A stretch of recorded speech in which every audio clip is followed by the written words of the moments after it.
Broadcasting live. It's America's longest running talk show on computers. It's Computer America, bringing you the biggest names in technology with guest interviews, new products, and your emails. Listen live at computeramerica.com on any device around the world. Email the show at live@computeramerica.com or find us on social media. Be sure to check out our website for contests, giveaways, show notes, live video stream, podcasts, and more. You're listening to Computer America.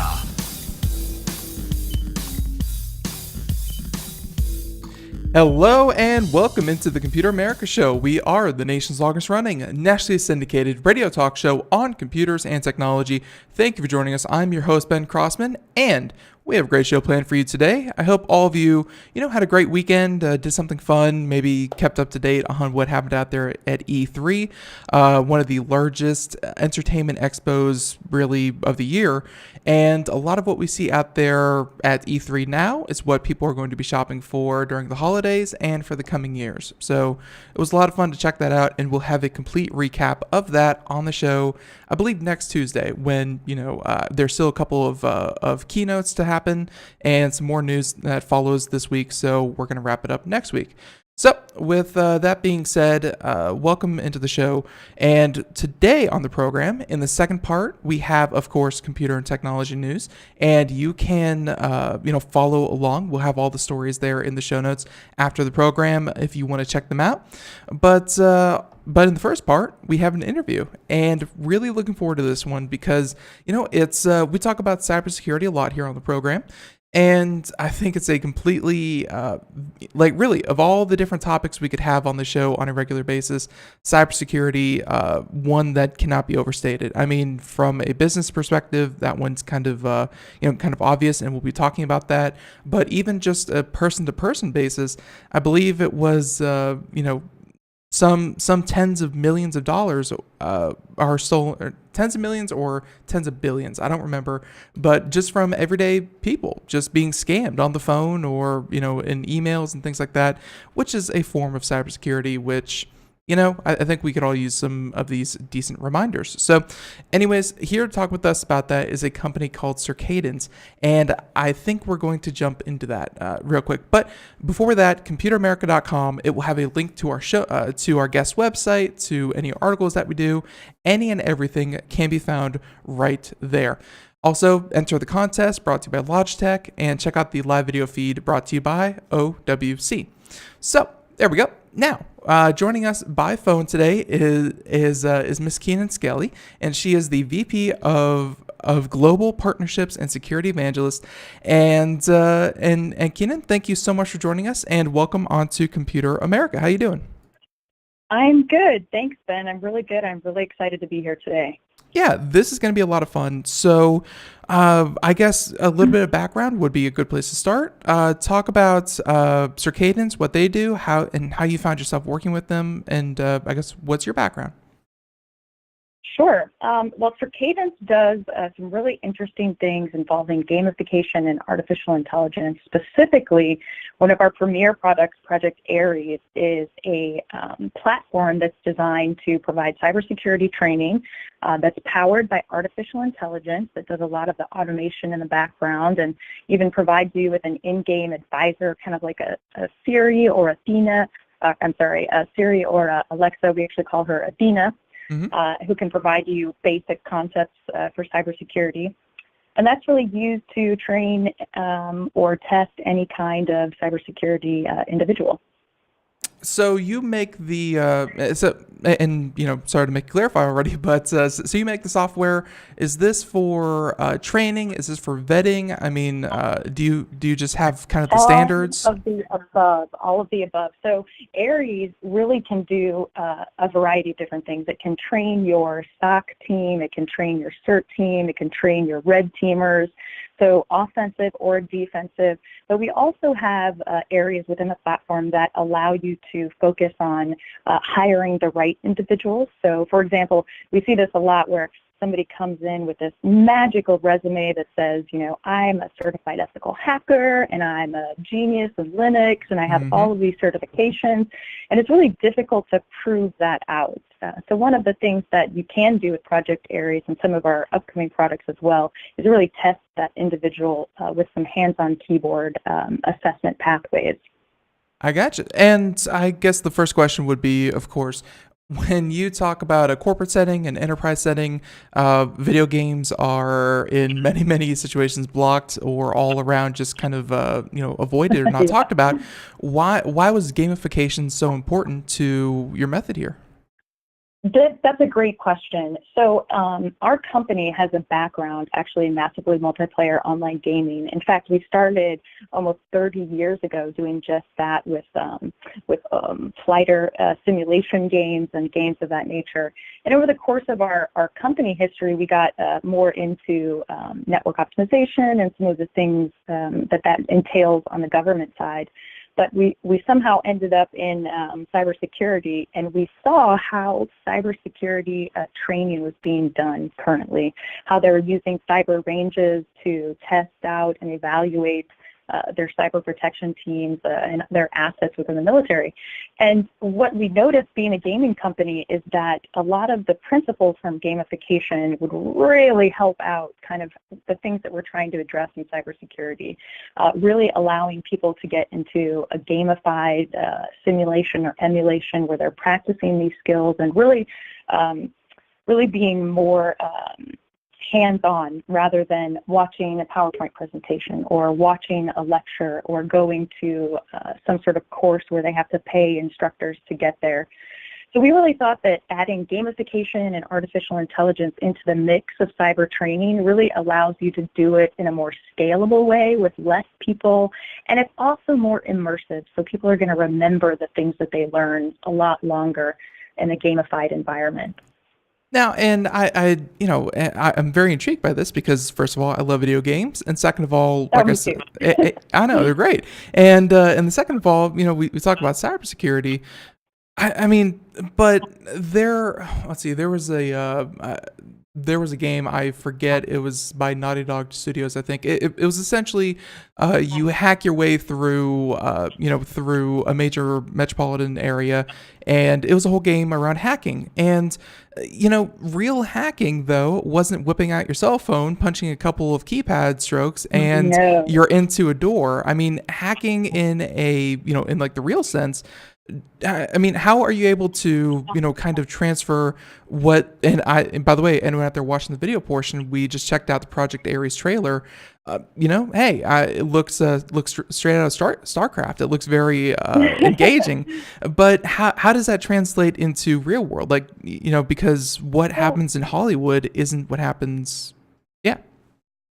Absolutely. That's a great question, and one we get often. So if you get into our environment, obviously if you watch the video, you can see it's very sexy and it's very straight out of Call of Duty or one of those other types of games. But once you get into the platform, aside from having the immersive videos that you're going to watch and the gamification, the badges that you'll receive as you're going through the platform, it's really sitting on top of a virtualized cyber range, which allows you to create small virtual environments that really emulate your network. So what's great about this is that as an enterprise organization, for example, you can spool up a network that sort of replicates your own and put the tools that you use every day in that network. So if you're, for example, a financial institution, you might be using something like Tanium or other similar tools. You can create a network that really simulates that and then do attacks or do defense capabilities within the platform. So once you get into the actual missions, you're doing exactly what you would be doing in the real world on the exact tools that you would be using in the real world on your keyboard, working through problems the way that you do every day. Okay, that makes a lot more sense. So it's not going to bust out into a into a real-time strategy game. It's still very professional in what it does. So all right, absolutely. Makes perfect sense. So let's switch gears a little bit, and you mentioned Project Aries. I believe that was also your name for the artificial intelligence that you use. And and we have a couple of questions here that are going to get into really an area that it kind of waxes and wanes. There's I'd say a couple of years ago, Intel had a major push to get diversity into technology, and there are plenty of initiatives, but really by a lot of metrics, we're not doing that all that well into getting minorities, women, things like that, people like that into information technology kind of jobs. So let's talk about real quick. Give me your thoughts on diversity and artificial intelligence. Are those tied in any way? Absolutely, and they're absolutely tied to the critical shortage of cybersecurity professionals that we have currently. So when everybody's talking about diversity right now and how critical it is to, making sure that we have diverse teams working in all types of technology, and artificial intelligence and machine learning is definitely one that's critically important to us as a society right now. More and more, our everyday activities are being intertwined with artificial intelligence and machine learning. And if we think about the fact that there aren't a lot of minorities or women necessarily represented in larger AI teams, artificial teams, and larger technology in general, then you start wondering if there is some sort of bias to the artificial intelligence or machine learning that we're training today. So are we teaching or training algorithms to take race and culture and sex and class into consideration? Are we really building kind of every person's AI, or are we building an AI that can be somehow unintentionally prejudiced? And there's already been some examples of this that have gotten some media attention, where misclassification of animals or misclassification of people, just simply due to the fact that the engineers training the AI were not aware of the cultural impacts of that. So as we talk about diversity in technology and adding more diverse groups of individuals, we really have to focus on the hiring of these AI engineers specifically. Are we really making diverse teams who bring a wealth of cultural knowledge to help train artificial intelligence?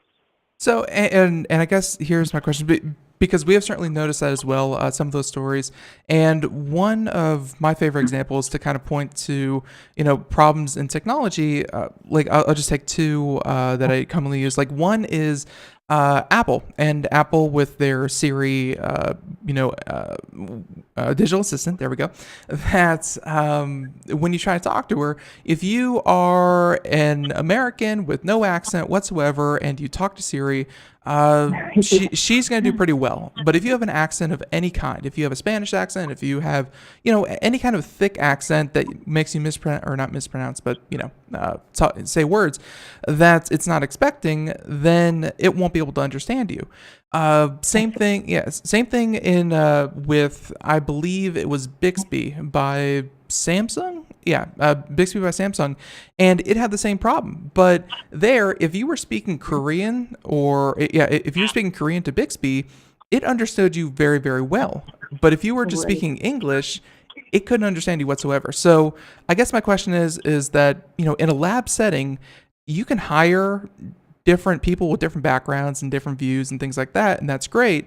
But, I mean, just as far as artificial intelligence goes, how much of that is hiring and how much of that are data sets that you use to train your AI? Because, absolutely both. It's absolutely both, right? Because in order to get the data sets that you're looking for and to make sure that you're including the right types of information, you're going to need that diverse team, the diverse group of people looking at the data and really objectively being able to say, okay, well, this is important in this culture and this is important in this culture.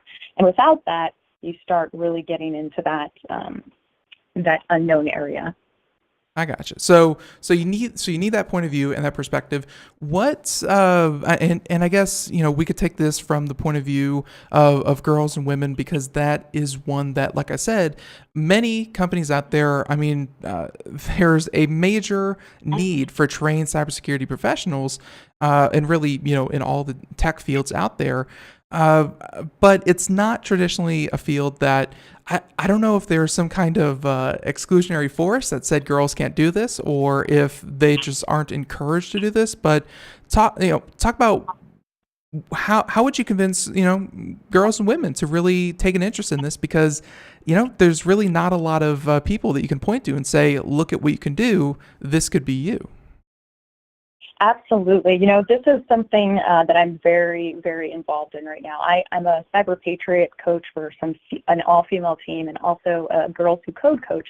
And I see a lot of times with young women that they may have extreme skill in coding or extreme skill in defense. And in fact, I knew a young woman a few years ago who was a great coder in more than 16 coding languages, and did not want to go into cybersecurity or any kind of technical job. She wanted to do something totally different. And I remember talking with her at the time and trying to understand why someone who was so gifted and obviously really enjoyed it would not be interested. And her thoughts around it were that she always pictured the guy in a hoodie behind his laptop, with, it's Mountain Dew, and she said it doesn't sound like the kind of thing that I would be interested in. So that really hit me. I really took that to heart, because it means to me that we have a big messaging problem right now in this industry. If young women think that the only thing that you do for cybersecurity is, put on your hoodie and sit behind a computer, when the fact is that everything that we do today involves cybersecurity. I mean, you can be an accountant and be involved with cybersecurity. You can be a marketer. You can be a doctor. It's just so pervasive in our world today that the options are literally limitless. So as we start talking to young women, and the more I deal with young women in some of my coaching, I try to make sure to bring in lots of other women in cybersecurity who are in different roles and different functions and doing very interesting things in cyber that people don't necessarily think about. So that's one thing, is really exposing them to all of the different types of things that you can do within cybersecurity. The other is really pushing the idea to be hungry. One of the great things about cybersecurity, and one of the reasons I love it, is that the threat is changing constantly. The tactics and techniques that we use to protect our devices or our accounts are changing rapidly. So there's this ability to learn constantly. So what I like to tell my Cyber Patriot girls or my Girls Who Code are, be hungry for knowledge. Be hungry to learn new things. And if you continue to do that throughout your life in information technology or information security or cybersecurity, you're going to do well and you're going to excel. Yeah. I'm sorry. Go ahead and finish your thought. Oh, no, go ahead. No, and that's something that I've really noted as well. And there are a couple ways you can take that, because I know people who, and this may not be from a security standpoint, but more from like a database management kind of standpoint. But and it's really split, where if you are well trained, versed, and know how to use the latest and greatest software, then you'll be so in demand you won't know what to do with yourself. And then, absolutely. And then there's the other side, where if you train yourself on really old technology, which unfortunately there's there's still systems all around the world that are running on 25, 30-year-old programming, and if you train yourself on that, you'll be just as invaluable. Like, you can really go whichever way you want, as long as you are willing to get the training in. There's going to be work for you to do. Absolutely. So no, and that's great, but I you talk about these different programs, and I had to go find the article. The only one I found was let's see, this was a bar graph, NPR. I'm sure they sourced it from somewhere else, but it's showing the rates of women who are graduating with with different degrees and different majors, and they show medical, law school, physical sciences, and then they show computer science. And I had to find the graph, because this is what I remembered, was that it kind of peaked in the 80s, and then it started to go down, and now it's kind of flatlining. And while I expect that there are more graduates now than there were in the 80s, so that number is going up as a whole. As a percentage, these initiatives don't really seem to be working. My question to you would be, unlimited resources, unlimited power, unlimited whatever. Do we reach these girls in grade school? Do we go earlier than that before they make up their minds? Is it get them in college? When should the when should the joy of coding kind of start for people? As early as possible. This is really, I think, critically important. When I was younger, many, many years ago, we had things like home economics courses that taught us about everyday, things that we had to do, balancing your checkbook, things of that nature. We had courses from the time, I was, 5, 6 years old, where we were learning how to type on keyboards. And it took a while for society to get to that point where that was important. But now we're at that point with coding, right, where we need to start integrating it into the classroom at a much earlier age. When you have first and second graders who can, or kindergartners for that matter, who can outmaneuver me on my Mac or my iPad or my phone and tell me all the things that I'm doing wrong with it and how to fix it. These upcoming generations really have an ingrained knack for technology, and we need to really need to push that and expose them to coding as early as possible. So, and you could probably speak to this from the point of view of Circadence or, kind of what are industry norms, but talk about how training has changed over the past 10, 15 years. Hey, the fact that you're on the show, and I can safely say that not everyone is embracing gamification as much as Circadence is. How has cybersecurity training evolved over the past decade? It has been very interesting. Maybe 10, 15 years ago, cybersecurity training and information security training was much more, you get an email outlining some things that you should or shouldn't do. Some people go through an onboarding process, and depending on your level of technical ability, your onboarding PowerPoint presentation might have been a little bit more in depth, but that was pretty much the standard. And then slowly over the next sort of 4 to 5 years, it kind of evolved into watching PowerPoint presentations, or some companies would even go as far to make little videos reminding you, sort of like old propaganda videos, reminding you how to protect your data and protect your password and things of that nature. But what we've been seeing lately in this biggest surge with companies like FishMe or other type things is we're being very reactive right now. We're being very reactive to specific threats. So one of the things we've been trying to focus on at Circadence, and with some new products that we have coming out at the end of this year, is really how do you inform judgment? Rather than reacting to a situation, how do you teach your employees how to make good cybersecurity decisions regardless of the threat?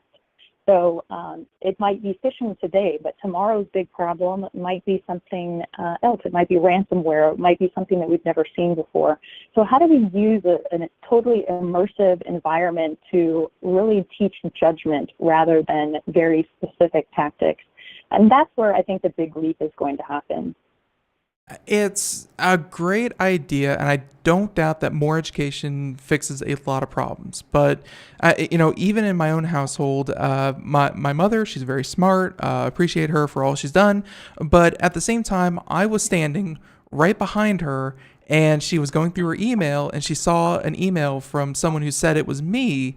And she's like, "Did you send me an email?" And right in the middle of me saying the word no, she opened it and clicked the link right there while I was standing right behind her. And it made me realize in that moment that I was like, I've talked to her about this. I have explained to her, just as I would to any employee, don't click on links in emails, especially if they're kind of bare bones. Like if it's just one link, don't click on it. And you can train. Can I ask you a follow-up question? Sure, go for it. So does your mom play on her phone? Does she play any games like Bejeweled or Sudoku or any any games on her phone? She doesn't have a smartphone, but she was on Facebook for a while and didn't really get into those kinds of games either. Like, no, not really preconditioned to just instantly react to ads or things like that. So it was definitely Okay, well, that's interesting. Yeah. So what we usually find is Sure. that most of the population does enjoy playing some kind of game, right? Whether it's the games on your phone or the games on your computer. Most people enjoy that sort of interaction.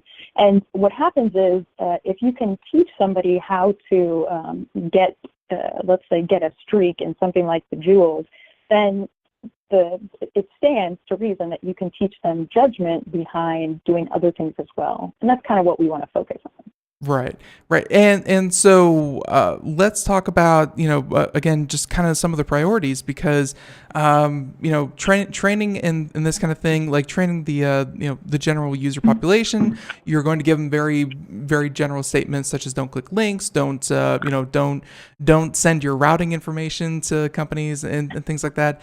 But what would you consider some of the top training priorities for cybersecurity as you see them? So there's a couple of different ones, and at Circadence we focus on not just general population or general public cybersecurity training and awareness, but we also focus on very specific cybersecurity training for offenders or defenders, so more technical folks. So it's a little bit different between the two of those. But I would say one of the biggest training priorities right now is really data privacy legislation and GDPR and these types of things. As we're starting to see more and more attacks and more sophisticated attacks, we're starting to see more legislation and more protections on data privacy. And I think whether you're an offender or defender, or highly technical or moderately technical, understanding those data privacy laws and how they affect your organization and things that you need to be concerned about with them, that's really a top priority for everyone right now. So and kind of get into that because training for that. Let's see. The phrase of the year seems to be for a lot of cybersecurities is defense in depth or something like that. The idea that you shouldn't just be trying to throw up the best firewall that you can, but also kind of actively maintain that you're going to be breached at some point, and it's about limiting the attack. It's about limiting the information you can get. Talk about some of the important practices that you would kind of teach or protect companies and organizations. Absolutely. One of the key things that we try to teach and that you'll see a lot of in our platform is the combination of having your people using your tools to really monitor and identify or flag suspicious activity. So it's not just enough to have the latest and greatest firewall that gives you, a notification that says, hey, there's a problem. You need to have individuals in your organization who understand what to do with that and sort of how to pass it through your chain of response. And that's where we see a lot of issues. One of the biggest, as we mentioned previously, one of the biggest issues is phishing. And if an individual clicks on that in an enterprise organization, there's likely to be some sort of flag that goes off in the SOC and lets them know. But what happens next is crucially important, especially in terms of data privacy, now that we have all these legislation laws in place. So being able to understand the workflow of how to respond to these types of incidents within your organization is absolutely critical. And those responses, I feel like, and you can comment on this better than I could probably, but I feel like the responses that we're getting just as consumers who are the victims really ultimately of large organizations that are compromised. I mean, I think I received an email that said, if you were at any, it was like Chili's, I think, between the weeks of so-and-so and so-and-so, you may or may not have been hacked by a may or may not malicious attacker, and you may or may not have to change everything in your life to accommodate this. Like, it was so vague, and I'm glad that they said something because, the flip side of that is take, let's say, an Equifax or an Uber type situation where they don't tell you, and it comes out like a year and a half later, and they're like, oh, by the way, you were compromised for the last year and a half. I mean, Yes. the response is so varied across the industry. Do you see that kind of changing anytime soon? I do. In fact, I think that, with in Europe, the GDPR just going into effect, I think there will be a period of testing the waters and seeing sort of what the regulatory implications of that are. But I think that something similar is likely to head to us here in the U.S. I mean, there's just so much going on, so many different types of breaches. I know someone recently who had their insurance company was hacked, and their doctor was also hacked. They had quite a ridiculous amount of their personal information and personal data going out. But like you said, if you don't know about it right away, there's not a whole lot you can do with that. Right. And then, unfortunately, even if you are notified within a year or so, there aren't a lot of things that come from that company. Well, and Keenan, we're about to head on to break. Would you mind staying over for just a minute? Of course. Oh, all right, everyone, we'll be right back. More Computer America, more Circadence Greece after is this. cheap. But the airfare costs a fortune. Paris? Not much closer, and again, airfare... What about Puerto Vallarta? Let's face it, flying anywhere is just too expensive. Wait, what's this? Low-cost airlines. With one call to low-cost airlines, you'll drastically slash your travel costs. We're talking insanely low airline prices to any of your favorite destinations. Where would you like to go? London, Rome, Costa Rica, Australia? Wow, that's cheap. So why wait? Call now to learn how crazy cheap it is to fly anywhere in the U.S. or international. Our prices are so low, we can't publish them. The only way to get them is to call to instantly hear the most amazing best deals on airline travel. It's that easy. So call now and start packing. 800-215-4461.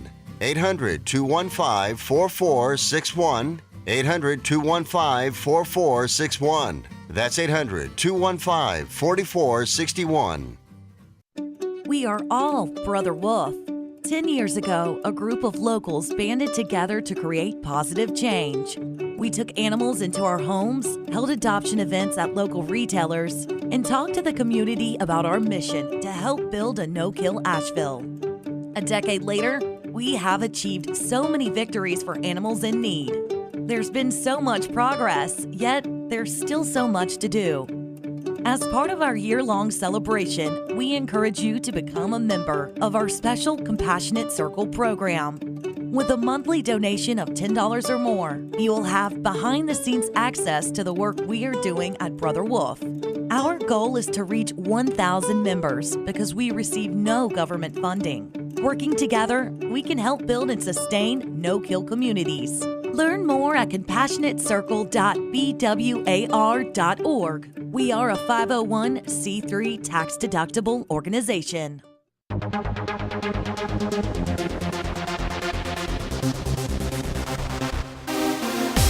And welcome back to the Computer America Show. It is, 32 minutes past the hour as we continue on here. And yeah, we're talking to a company called Circadence. They do training and, everything cybersecurity. You should definitely check out their website. They've obviously spent a lot of work on it.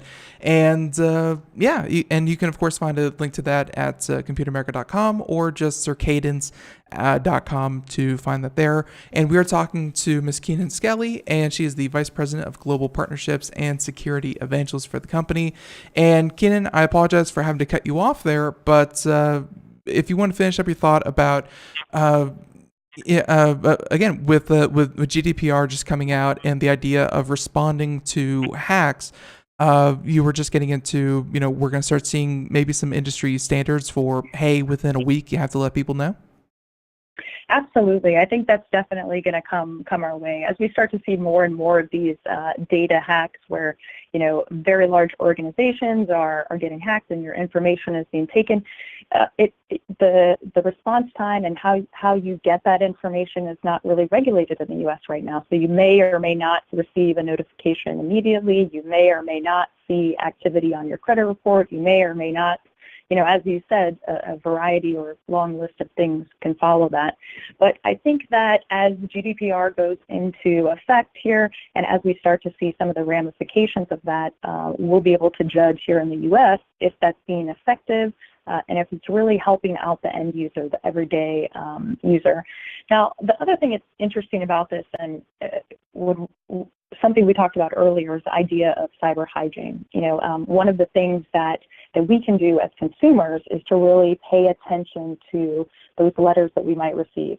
If somebody notifies you and says, you may or may not have been hacked, you may or may not be eligible for this, it's really important that you as the consumer reach out to that organization and get the real deal.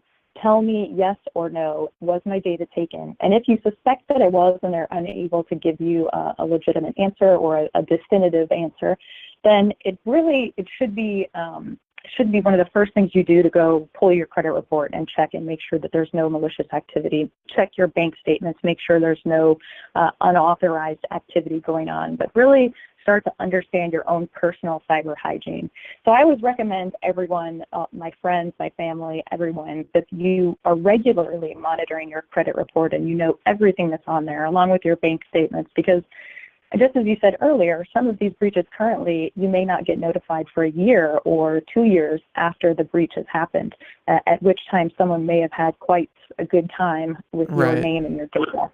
Right. Yeah. And that's, that is something that always kills me when I see these commercials online where I'm not going to name the business, but I'm sure if anyone out there watches TV, they've seen it, but they'll do a quote unquote free dark web scan to see if your information is being used by hackers. And it's like, for anyone out there who's listening to this show, I wouldn't even bother with that. I would just assume that your information at this point, really, it's out there. I mean, if you, let's see, if you shop at Target, if you have a social security number, if you go to Sonic, if you go to any really big retailer, just assume it's out there, right? Like that would be good practice.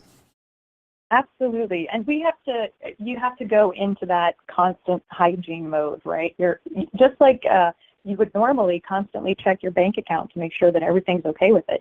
You should be constantly checking your credit report and constantly checking all of these things that could be really affected by your data being taken. Right. So, and while we're on this vein, let's talk about whose responsibility cybersecurity is. Because if a company, let's say, comes to you, or let's say a financial institution comes to you and says, "Hey, we're going to need you to provide, all of well, let's see, you provide enterprise, government, academic, you do training, things like that." I mean, who does cybersecurity fall on? Is it like I have the best cybersecurity team, now I can click on anything I want and go on any weird website I feel like going on? Or is this kind of an everyone thing?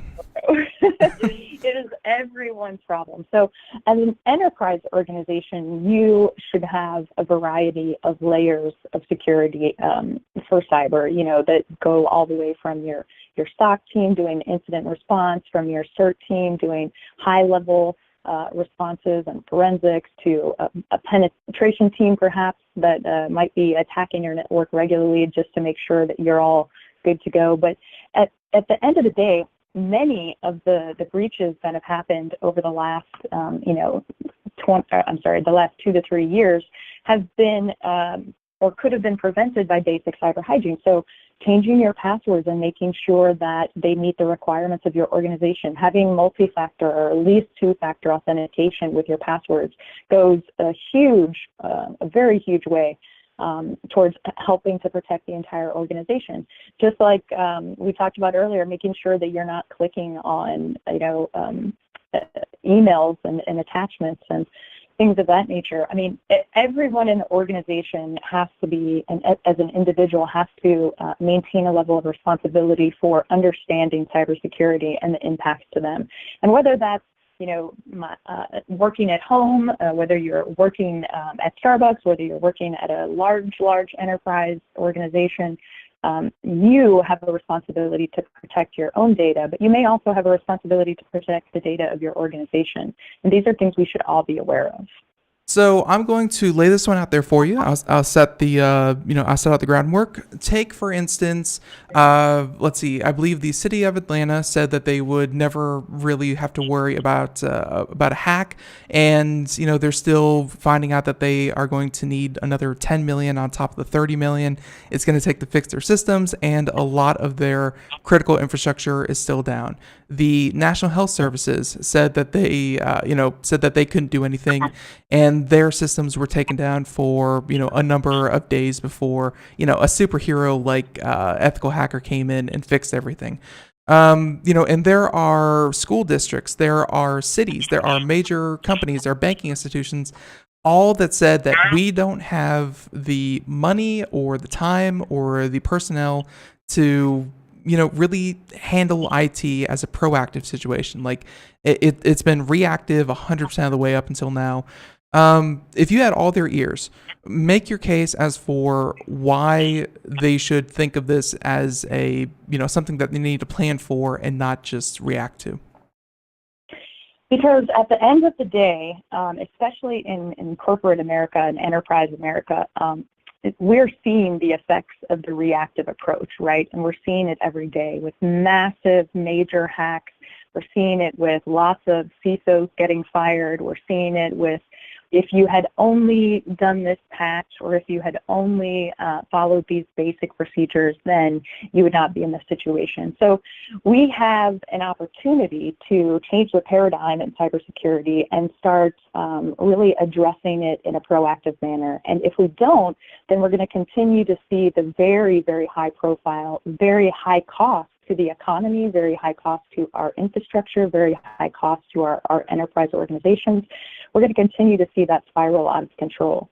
And the best way initially to really get a handle on that is to make sure that we're training everybody proactively. But the next piece of that, something that's also really important, is that with the shortage of, I think it's at 1.8 million cybersecurity folks that are going to be needed over the next 2 years, we also have to recognize that training is not the only way that we're going to deal with this. In fact, training is not going to solve every problem. We have to start looking at ways to automate and augment our cyber warriors and our cyber defenders so that they are taken out of doing maybe some of the lower level skills that could be done by AI and by machine learning. And that's something else we're really focused on here at Circadence, is how do we take all of these things that we're learning and that we're starting to understand about cyber defenders and cyber offenders, and how do we start to augment them as best as possible?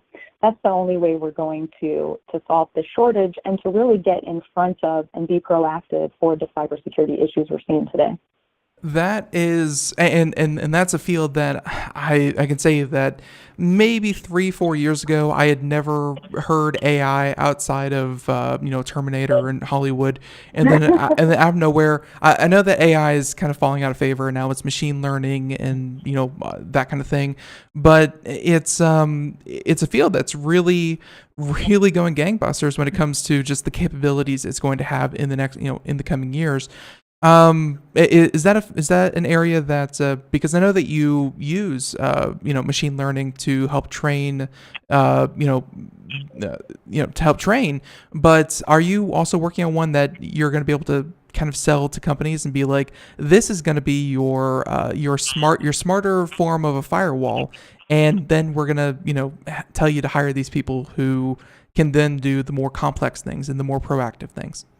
Absolutely. So this is, I'll give you a really interesting example. If you were to take 10 cybersecurity defenders or offenders either and put them in one of our missions and tell them that they had sort of free reign to get through the problem however they wanted, every single one of them would take a different route to success. And some of them, none of them is really wrong. It's kind of an art form, if you will. But if you can now take machine learning and artificial intelligence and analyze each one of those workflows individually and graph together the best workflows from each one and create something new and more effective, then you can start reducing the amount of time that it takes to perform these actions. You can start understanding when it's important or absolutely critical for a human to do this specific job or this specific scan, and when we can start using automation and augmentation to help them out and let them really focus on the difficult, more strategic and challenging problems that we're going to be facing in this field. I got you. No, and that makes perfect sense. And although I have to say that we might have to wrap up this interview here because, hey, I think I've kept you way over what I promised to, but but the conversation's been a lot of fun, and it's been great to touch on a couple things that we don't normally do, including really making sure that technology isn't just for kind of the incumbent, but also making sure that we get a more diverse, not just hiring pool, but also just a more diverse, I guess, kind of workforce that deals with automation, deals with machine learning. Last comments on anything that we've talked about here today, be it getting girls involved, or is it businesses out there? I'll go ahead and let you have the last word. Yeah, I'm definitely going to take the women in cyber approach to all the ladies out there and to all of the young women. Do some research, get out there, see what programs are in your area for your daughter, see what programs are out there for you if you're interested in cybersecurity or information security. There's so many different things that you can do, and there's something that will fit you if you have an interest. Very well said. And I don't think local user groups are a thing anymore, but who knows? Go ahead and give it a try. But no, and I will say, Keenan, thank you so much for coming here on the program. It was a lot of fun. And I definitely looking forward to have you back, because cybersecurity, it's not something that's going to go away anytime soon. Absolutely. I'd be happy to come back. Thank you so much, Ben. Thank you so much. Have a great day. Bye-bye. All right, everyone, and there she goes. And we're going to go ahead and wrap up our interview. And Mom Chipmunk in the chat room said, great guest. I could not agree more. That was definitely a lot of fun. And and 18 thumbs up. Perfect. That's a lot of thumbs. But and because, hey, you look ridiculous with 18 thumbs. But there we go. So if you want to find out more about Circadence, what they do, and hey, they also offer training, although I'm sure it's kind of a paid course kind of deal. But as we've talked about, a great way to get a leg up in the industry is to get certifications and training in as many different programs as you can definitely, kind of afford and find. So, hey, give it a check. Circadence, Circadence, Circadence. And there you go. Glad that they were here on Computer America. So with that being said, let's go ahead and move on to computer and technology news. And this is a segment brought to you by Other World Computing. And you can check them out at owcdigital.com. Here we go.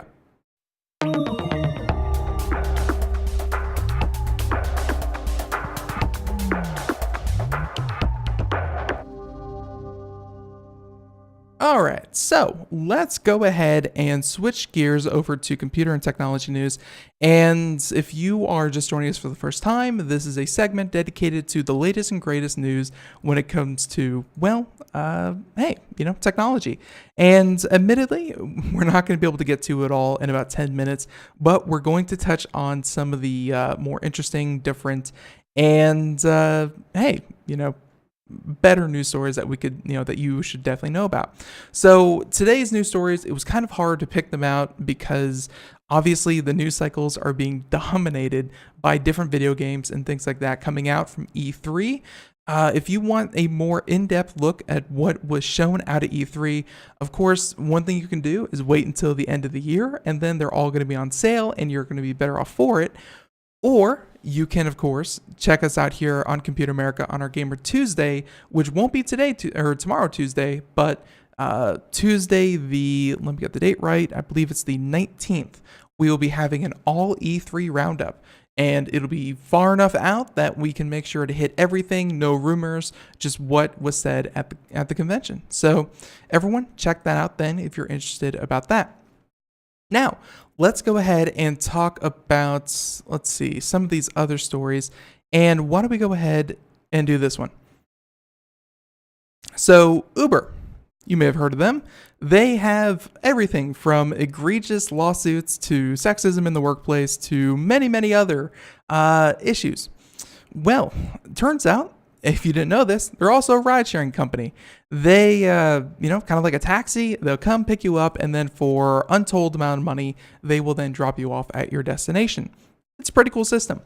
And though one part of it, and this is a real bread and butter, because this is something I've, kind of seen in my, in my life, is that whenever my friends, they go out drinking, they say, hey, who's going to drive us? And then when no one volunteers because they all want to get hammered, they say, oh, we'll just take an Uber.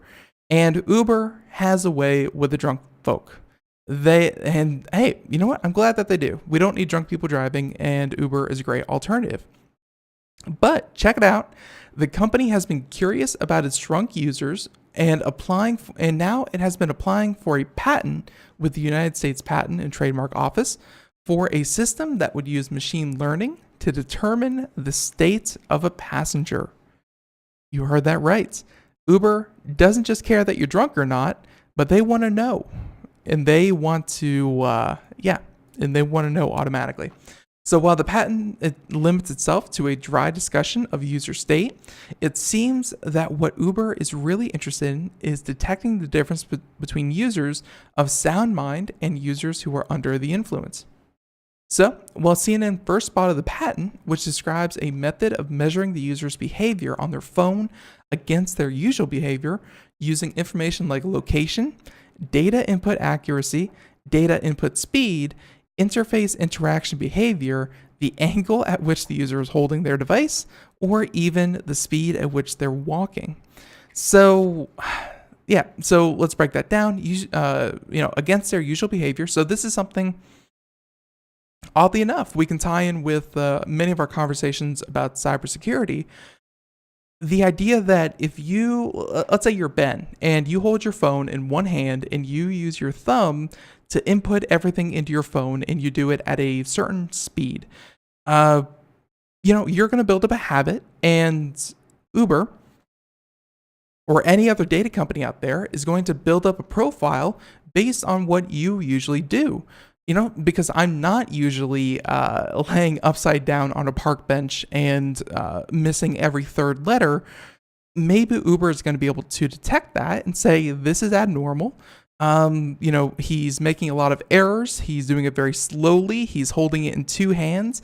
And it's just an all around, not a pretty picture, what he's trying to input into the device. They're going to be able to then say they're not in the proper, to use Uber's terms, state. And when that happens, they said that they get to prepare them for the adventure ahead. So the patent says that riders in a particular unusual state may be matched with drivers who have special training or expertise, or may not be provided service at all. Because, hey, one too many instances of messing with drunk Uber riders makes you not want to be an Uber driver anymore. So in the vast majority of cases, hailing an Uber is one of the safest ways for drunk people to get home. And on the other hand, Uber has run into issues with drivers who are, sexually assaulting passengers. That's no good. So CNN reports that at least 103 Uber drivers in the US have been accused of assaulting or abusing passengers in the past 4 years, which honestly, how open the platform is, shame on those 103 drivers, and I'm sure there's, X amount more that they're not reporting, but, shame on them. But it's such a popular service, I'm surprised the number's that low. Anywho, they say with many of the police reports noting that the passengers were inebriated or had been drinking before getting into the car.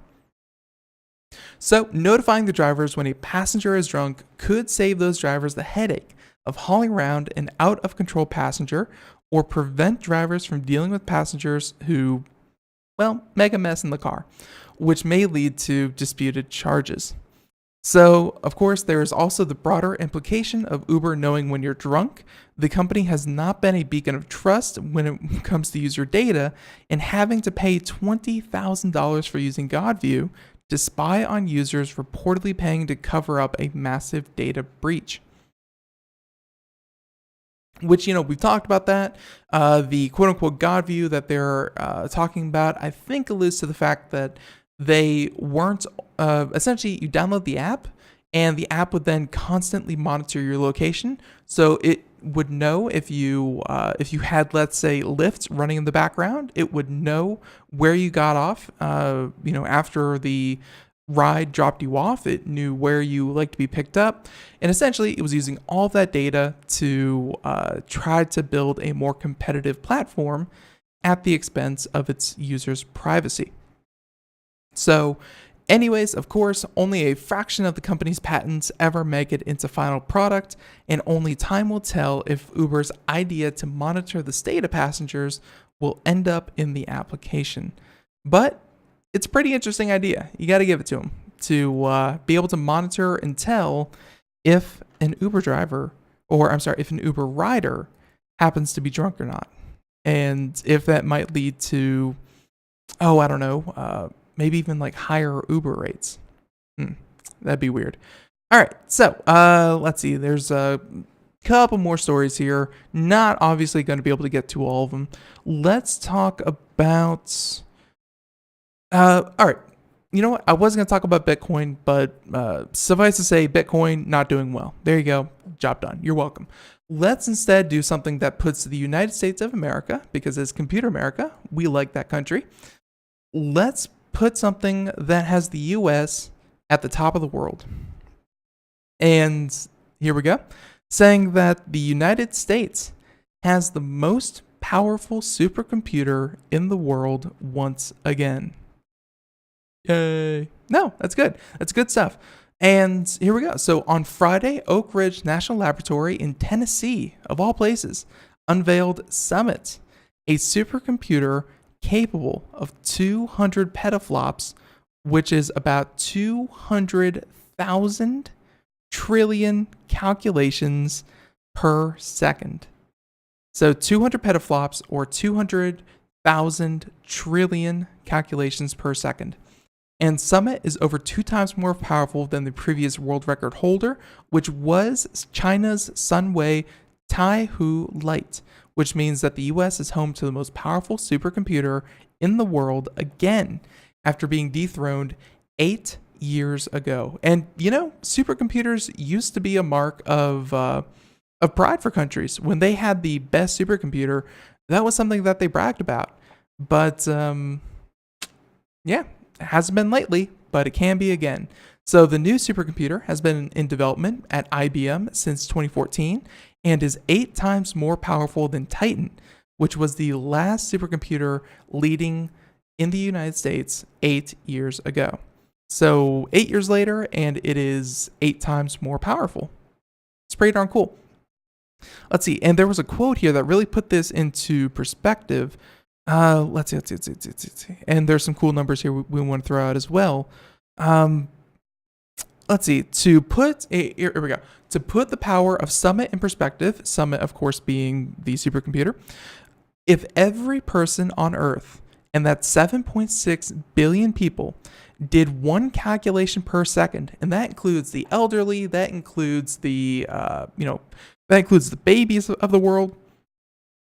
If every person did 1 calculation per second, it would take 305 days, so just shy of a year, to do what Summit can do in 1 second. So it would take every human on Earth doing 1 calculation a second. It would take them 305 days to do what Summit can do in 1 second. It's a super honkin' fast computer. And let's throw out some more numbers at you because we like those. Coordinating all this computer hardware makes the machines themselves physically huge and mind-bogglingly complex.